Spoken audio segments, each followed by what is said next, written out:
Para mí resulta muy gratificante estar en Bucaramanga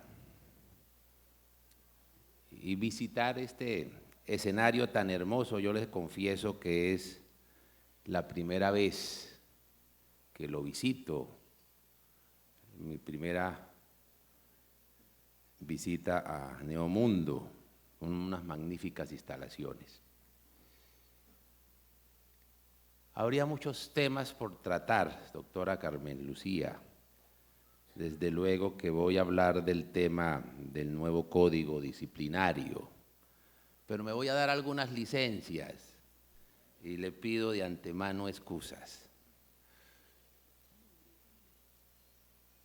En el año pasado, iniciando los primeros días en mi condición de Procurador General de la Nación, integré una comisión para estudiar algunas modificaciones al Código Único Disciplinario. De esa comisión hacían parte, o hicieron parte, delegados de la Defensoría del Pueblo, del Consejo de Estado, de la sección segunda del Consejo de Estado, que es la sección que ejerce el control de legalidad de las decisiones disciplinarias. Igualmente, delegados de la Sala Disciplinaria del Consejo Superior de la Judicatura, delegados del Ministerio de Justicia y de las entidades del control interno, delegados de las personerías, la Personería de Bogotá hizo parte de esa comisión, de los varios institutos de derecho disciplinario y, por supuesto, la Procuraduría. En el mes de junio me reuní nuevamente con dicha comisión y me presentaron un proyecto de modificación al Código Único Disciplinario. Y no fueron unas modificaciones aisladas, sino que presentaron un nuevo Código Disciplinario. Y ese lo presenté ante el Congreso de la República, ante la Comisión Primera del Senado de la República, quien le dio el primer debate y, terminando las sesiones del año anterior, la plenaria del Senado igualmente le dio su aprobación. Ahora estamos tramitando, su tramitación está hoy ante la Comisión Primera de la Cámara de Representantes. Y este proyecto indudablemente va a representar, de ser aprobado, un avance muy importante para el ejercicio de la función disciplinaria, que revertirá en mayor transparencia y en mayor fortalecimiento institucional. En ese proyecto se recogen, primero, todos los avances, todos los desarrollos constitucionales que han quedado plasmadas en las decisiones del Consejo de Estado y de la Corte Constitucional en materia de garantías, en materia del debido proceso, en materia del derecho a la defensa. es indudable que ello, en varios de los aspectos, sobre todo en muchas de las vulnerabilidades que el código actualmente vigente tiene, se ha señalado y acusado y criticado con sobrada razón la falta de proporcionalidad de muchas de las decisiones que disciplinariamente se han tomado. Pero indudablemente la desproporción no está en la decisión concreta, sino en los instrumentos que legalmente el Código Disciplinario ha establecido. Porque se presenta, o no se distingue mejor, no se distingue entre dolo y culpa gravísima.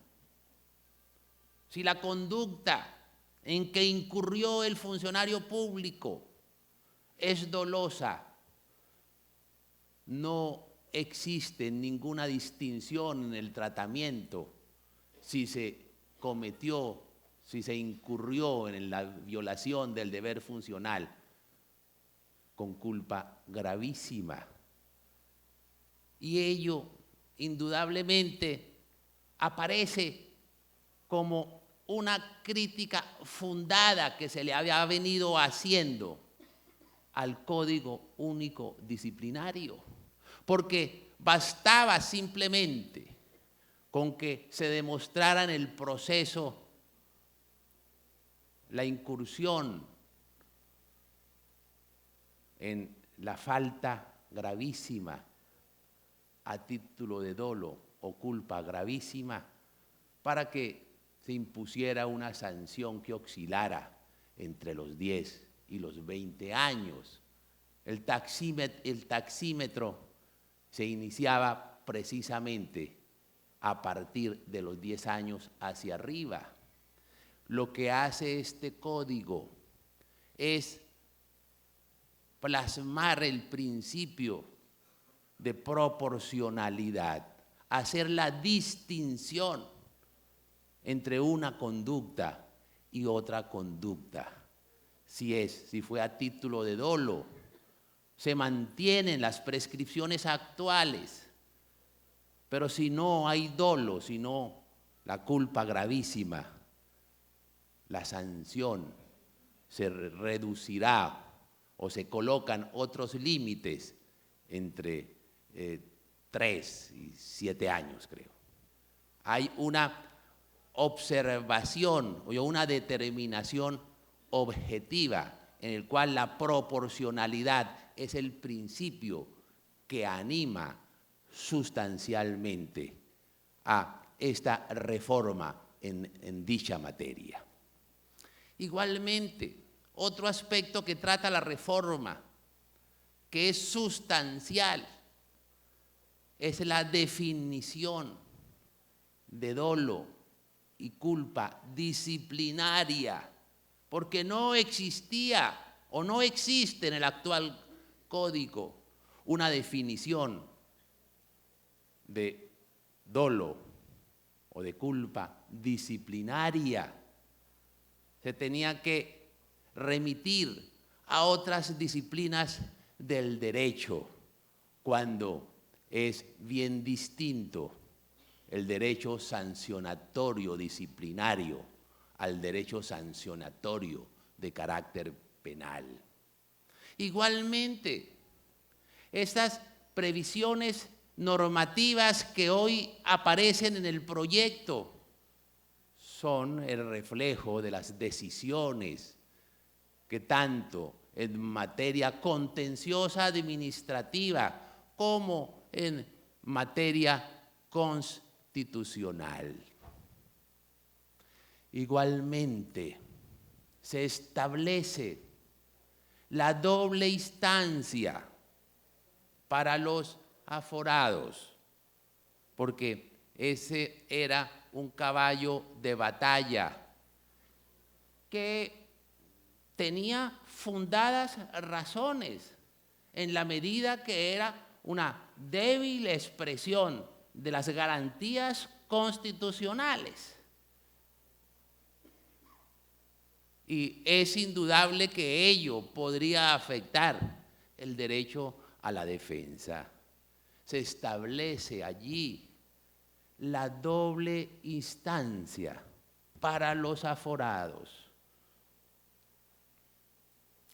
Otro de los aspectos muy importantes en la modificación del Código Único Disciplinario es darle efectos jurídicos a la confesión,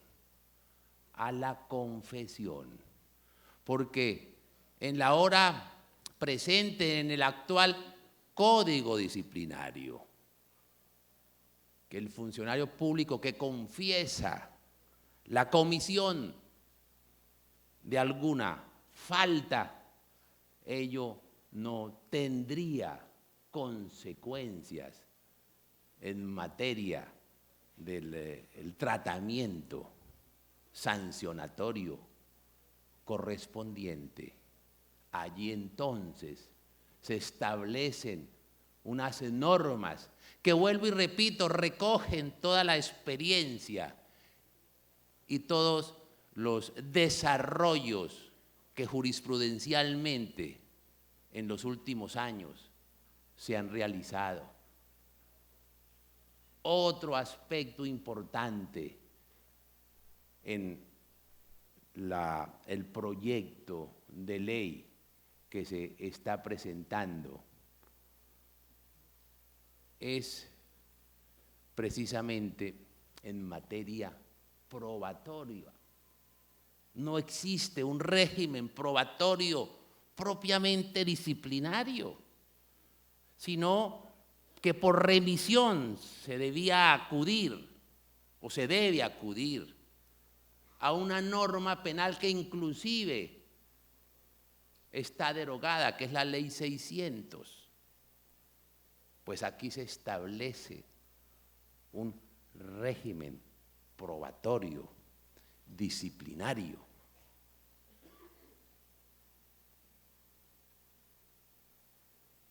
La importancia del derecho disciplinario adquiere y ha adquirido en nuestra democracia unos aspectos legitimadores de nuestro sistema jurídico.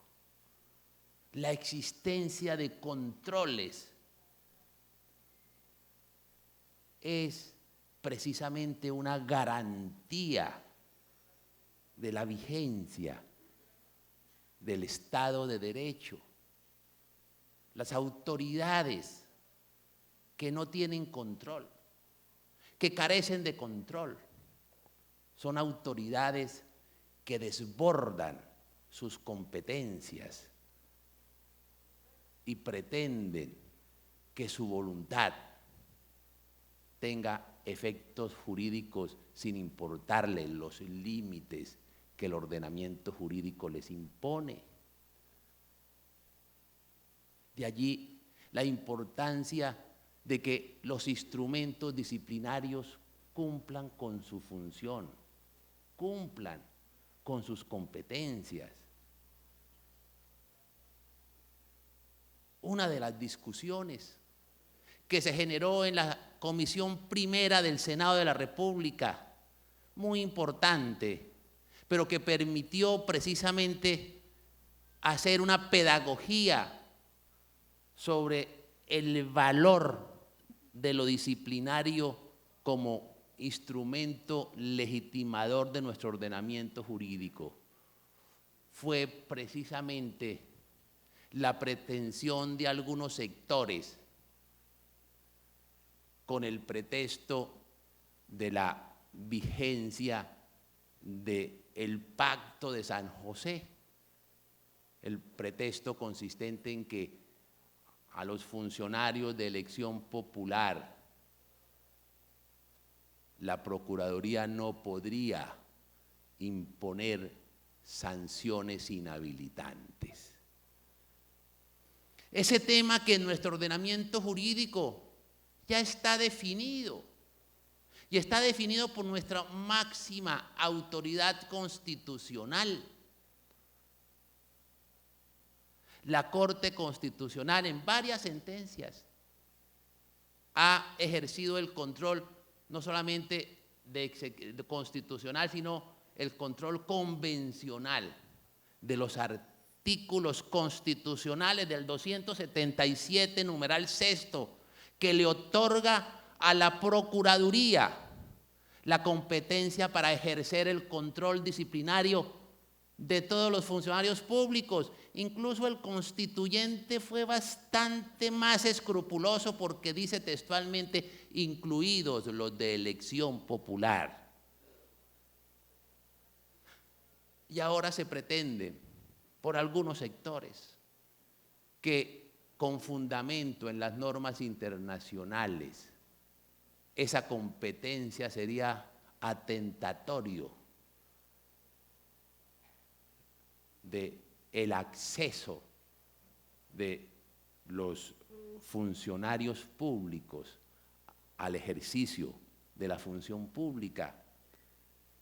Y consideran entonces que la única autoridad competente para imponer sanciones inhabilitantes a los alcaldes, a los gobernadores, a los concejales, a los diputados, a los congresistas, sería un juez y un juez penal.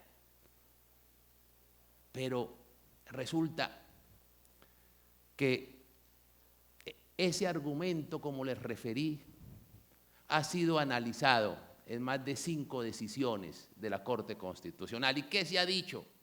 Se ha dicho que con posterioridad al Pacto de San José, con posterioridad a este documento del cual Colombia es signataria, hay más de 2 convenciones internacionales, convenios internacionales signados por el Estado colombiano. El Estatuto contra la Corrupción de Naciones Unidas y el Convenio contra la Corrupción de las autoridades americanas, que le confieren competencias a las autoridades administrativas para imponer sanciones administrativas. Pero incluso en varias decisiones de tutela que la Corte Constitucional ha proferido frente a sanciones concretas de algunos congresistas, ha manifestado igualmente que la norma constitucional, el artículo 277, le ha conferido a la Procuraduría esa competencia, le ha conferido esa potestad. Por esa razón, en el orden interno, es pacífica esa competencia que la Procuraduría tiene para disciplinar a los funcionarios de elección popular. Y permítaseme aquí hacer alguna explicación y alguna referencia histórica. Cuando se estaba diseñando en la Constitución del 91 por los constituyentes las competencias de la Procuraduría, el contexto en que el país vivía era el de la grave embestida del narcotráfico para poder cooptar las autoridades públicas y poder desde allí diseñar las políticas públicas. Y era precisamente respecto a los funcionarios de elección popular donde esa amenaza se hacía más patente, más flagrante. Y por eso el constituyente optó por fortalecer, por colocarle dientes a la autoridad administrativa que le compete esa función. Y por eso el constituyente, de una manera expresa, señaló que estaban allí incluidos los funcionarios de elección popular. Recuerdo que en algunos de estos escenarios académicos, a propósito de la reforma que se presentó el año pasado al Congreso de la República, me encontraba con el ex procurador Jaime Bernal Cuéllar y me dijo: procurador, le cuento esta anécdota. A mí me tocó redactar el código disciplinario actualmente vigente. El código disciplinario actualmente vigente lo redactó el procurador de la época, el doctor Jaime Bernal Cuéllar, y el viceprocurador de la época, el doctor Eduardo Montealegre. Y me decía, y cuando llegamos a redactar el artículo relativo a las sanciones y a las inhabilidades de los funcionarios públicos, nos encontramos con la siguiente circunstancia. Cuando inicié, me decía, el ejercicio de la función, me encontré con que había funcionarios públicos que tenían 1, 2, 3, 4, 5, 7, 12 sanciones. Pero como en esa época no se podía inhabilitar, pues resultaba que ello se convertía en un rey de burlas. Un funcionario público podría ser sancionado como concejal y dentro de 6 meses podría ser elegido diputado. Y podría ser sancionado como diputado y a los 3 años podría ser elegido representante a la Cámara. Y podría ser sancionado como representante a la Cámara y meses después podría ser elegido gobernador de un departamento y así sucesivamente. Había funcionarios que tenían 7, 8 y 10 sanciones, pero como no existía la posibilidad de inhabilitar, ello no implicaba la separación de la función pública. La inhabilidad es un instrumento que ha demostrado su eficacia y su eficiencia. Desde luego, pueden haber errores y los hay en grado sumo. Lo que pasa es que las decisiones disciplinarias son actos administrativos y como actos administrativos tienen controles de legalidad ante la jurisdicción contenciosa. Son muchas las decisiones sancionatorias que han sido anuladas por la jurisdicción contenciosa. Yo fui consejero de Estado hace varios años y me tocó fungir como magistrado de la sección segunda del Consejo de Estado, que es la sección que le corresponde hacer los controles de legalidad sobre las decisiones del Procurador General. Y me correspondió, recuerdo, anular muchas decisiones del procurador de la época. Recuerdo algunas. Me tocó anular la destitución de la gobernadora de Cundinamarca, de la doctora Leonor Serrano de Camargo, que había sido destituida por el doctor Bernal. Me tocó anular la destitución del gobernador electo del Cauca, el doctor Silva Rivière, y muchas otras. A mí me han anulado o suspendido algunas y seguramente me anularán o me suspenderán otras. Y eso es una muestra y una prueba de que existe un Estado de Derecho y que los ciudadanos en Colombia tienen instrumentos y garantías constitucionales para defender de actos que pueden ser arbitrarios o erróneos o valoraciones que no corresponden a las debidas exigencias probatorias, en fin.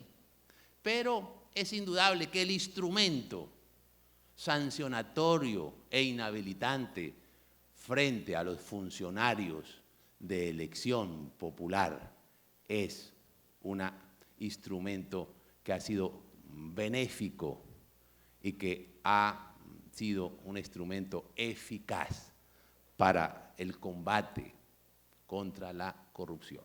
Entonces,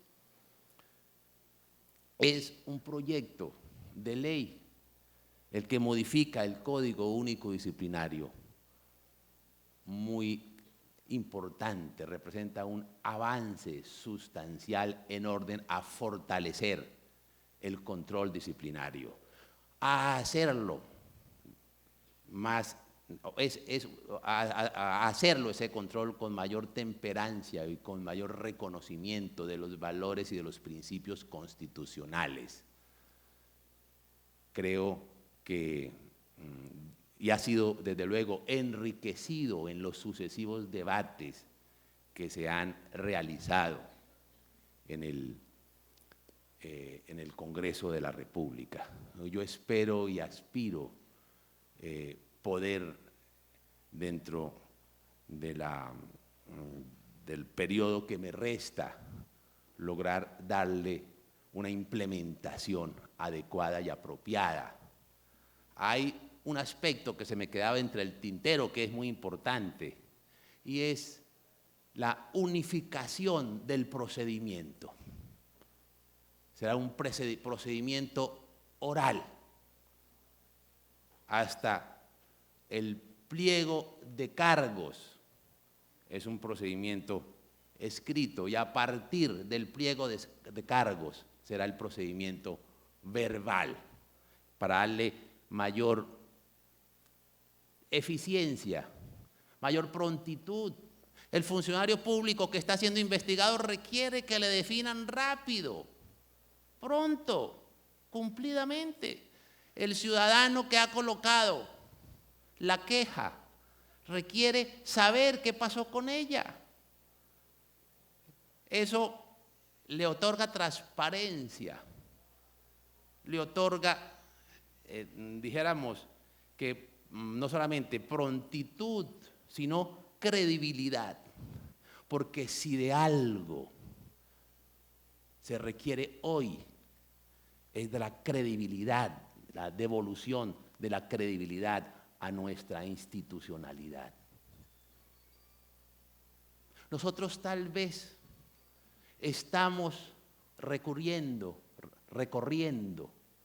los momentos más dramáticos de nuestra historia política y administrativa frente al tema de la credibilidad institucional.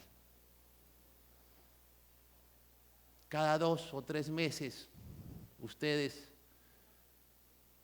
encuentran en los medios de comunicación las encuestas sobre la credibilidad institucionales. Y todas las instituciones tienen unas desfavorabilidades que superan el 50 o el 60%, salvo el ejército y la policía.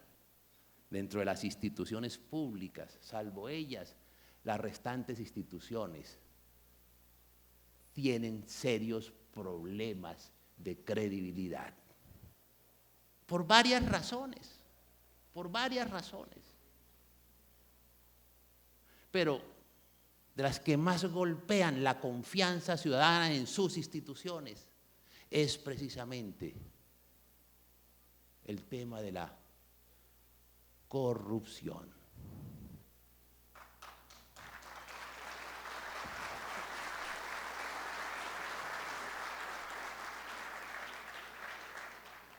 No nos digamos mentiras, no nos digamos mentiras.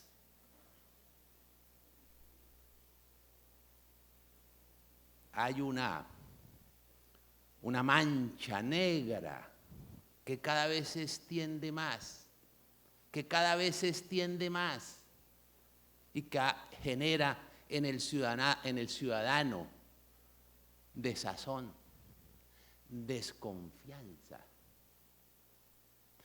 y termina teniendo la sensación de que nada se puede hacer. Y eso es muy grave. Y eso es muy grave para la institucionalidad. Y eso es muy grave porque la pérdida de confianza termina deslegitimando todas las instituciones públicas y generando desbordamientos institucionales, desbordamientos sociales, que uno sabe cómo comienzan, pero no saben cómo terminan. Y de ahí el compromiso que todos debemos tener de lograr fortalecer nuevamente esa institucionalidad, pero con harta frecuencia se busca el muerto río arriba